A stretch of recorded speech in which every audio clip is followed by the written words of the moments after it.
देश में कहीं भी कोई आपदा आए या आने के संकेत मिले, एक ही नाम सबसे पहले जुबान पर आता है एनडीआरएफ, जिस पर 140 करोड़ भारतीय आंख बंद करके भरोसा करते हैं, वो रक्षक।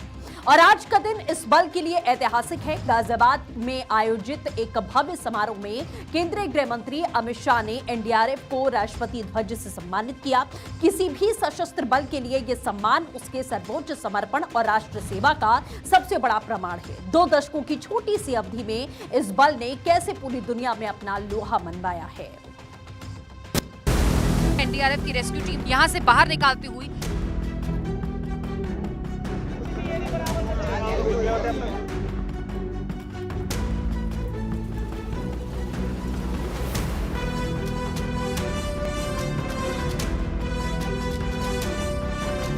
मुझे विश्वास है एनडीआरएफ देश की जनता को किसी भी प्रकार की आपदा से सुरक्षित करने के लिए और मजबूती के साथ काम कर पाएगी।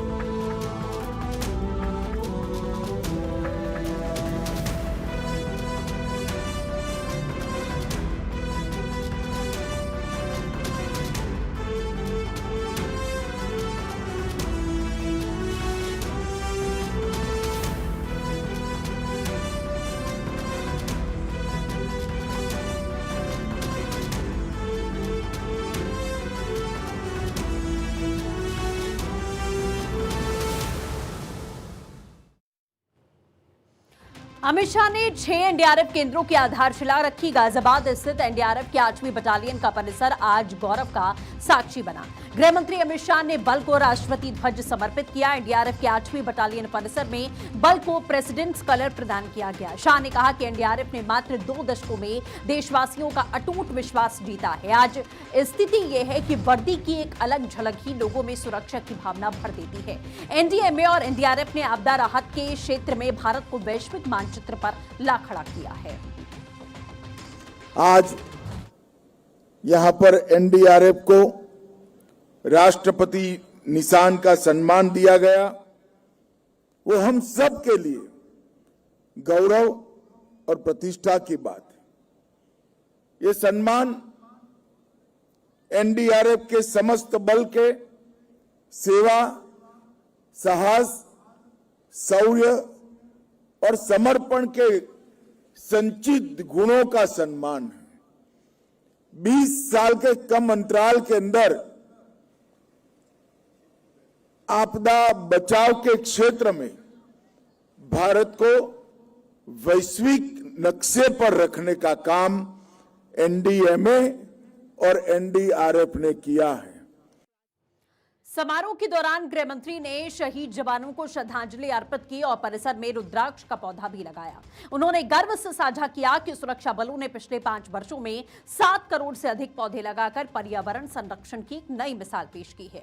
किस तरह प्रधानमंत्री नरेंद्र मोदी के नेतृत्व में आज भारत आपदा प्रबंधन में दुनिया का नेतृत्व कर रहा है। सीडीआरआई के 48 सदस्य देश आज भारत की विशेषज्ञता के साथ कदम से कदम मिलाकर चल रहे हैं। ये तस्वीरें उसकी गवाही दे रही हैं। अमित शाह ने एनडीआरएफ के शौर्य को सलाम करते हुए जिक्र किया कि जब जब देश में कोई आपदा, भूकंप, बाढ़, त्रासदी आई है, एनडीआरएफ के जवानों ने अपना कर्तव्य पूरी निष्ठा के साथ निभाया है और देश की 140 करोड़ जनता का विश्वास का दूसरा नाम है एनडीआरएफ। देश भर में कहीं आपदा आई हो या आपदा आने वाली हो, जब एनडीआरएफ के ड्रेस में एनडीआरएफ के जवान वहां पहुंचते हैं, देश की जनता राहत की सांस लेती है कि अब हमारा बचाव हो जाएगा, वो सुनिश्चित मानकर चलते हैं।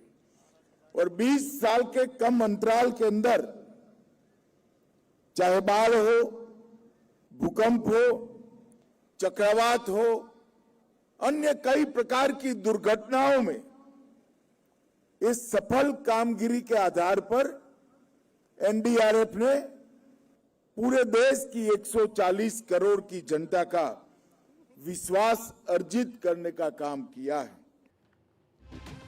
2006 से शुरू हुआ एक सफर आज 140 करोड़ भारतीयों के लिए सुरक्षा का सबसे बड़ा कवच बन गया है। एनडीआरएफ यानी वो बल जिसने आपदा के वक्त मौत के मुंह से जिंदगियां छीन लाने का हुनर साबित किया है। लेकिन अब भारत का लक्ष्य केवल बचाव नहीं है बल्कि जीरो कैजुअलिटी है। इसका भी जिक्र आज शाह की तरफ से किया गया। साल 2006 में संघीय आकस्मिक बल के रूप में एनडीआरएफ का गठन किया गया। प्राकृतिक और मानव निर्मित आपदाओं के दौरान राहत और बचाव अभियान चलाना है। शुरुआत एक प्रयोग के तौर पर हुई थी, लेकिन आज ये बल दुनिया का सबसे बड़ा आपदा राहत बल है। अब तक एनडीआरएफ ने 15 लाख से अधिक लोगों की जानें बचाई हैं, 9 लाख से अधिक लोगों को सुरक्षित स्थानों पर पहुंचाया है। जीरो कैजुअलिटी का ये मिशन 3 स्तंभों पर टिका हुआ है। एनडीएमए नीति निर्धारण, एनडीआरएफ मैदान पर कार्रवाई और एसडीएमए यानी कि राज्यों के साथ में समन्वय। इन संस्थाओं ने मिलकर तकनीक और सूचना तंत्र को इतना मजबूत कर दिया है कि चक्रवात हो या बाढ़, अब खतरे से पहले ही लोगों को सुरक्षित वहां से निकाल दिया जाता है। ऑरेंज कलर की वर्दी, कंधों पर सेवा और सुरक्षा का संकल्प और दिल में हर हिंदुस्तानी की जान बचाने का जज्बा। नेशनल डिजास्टर रिस्पांस फोर्स यानी कि एनडीआरएफ कैसे एक बल ने महज 20 साल में खुद को दुनिया का सबसे भरोसेमंद लाइफ सेवर बना दिया है, वो भी समझना जरूरी है। भारत ने 3 बड़ी प्राकृतिक आपदाओं का सामना किया है। 1999 में उड़ीसा में आया साइक्लोन, अक्टूबर 1999 में उड़ीसा में आए इस महाचक्रवात में बेहद तेज हवाएं और समुद्री तूफान आया। हजारों लोगों की मौत हुई, भारी तबाही मची। 2001 गुजरात भूकंप त्रासदी।